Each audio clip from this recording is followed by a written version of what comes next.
నేను తనకి డైరెక్ట్గా కూడా చెప్పాను. నువ్వు నన్ను చాలా ఇబ్బంది పెడుతున్నావు.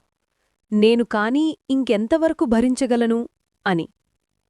చూసా ఇంక ఇది అయ్యే పని కాదు అననుకొని ఫైనల్గా అడిగాను, అసలు మనమేంటి అని.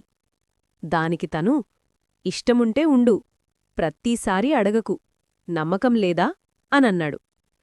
ఇంక నాకు నేను ప్రతిసారీ సర్ది చెప్పుకొని ఆ రిలేషన్షిప్లో ఉండాలి అననుకోలేదు. మళ్ళీ డిసెంబర్ 31 నైట్ మెసేజ్ చేసి విష్ చేశాడు. నేను లైక్ కొట్టి వదిలేశా. కాల్ చెయ్యి అనన్నాడు. కాల్ చేశాను కాని తాగినట్టున్నాడు అని ఫోన్ పెట్టేశా. తరువాత ఏదో ఒక మెసేజ్ చేశాడు. అప్పుడు నేను రిప్లై ఇచ్చాను, దయచేసి ఈ ఇయర్ అయినా నన్ను ప్రశాంతంగా ఉండనివ్వు. వీలైతే నీ ఎక్స్తో కూర్చొని మీ ప్రాబ్లం సార్టౌట్ చేసుకో అని చెప్పి వదిలేశా. ఇది నా లవ్ స్టోరీ.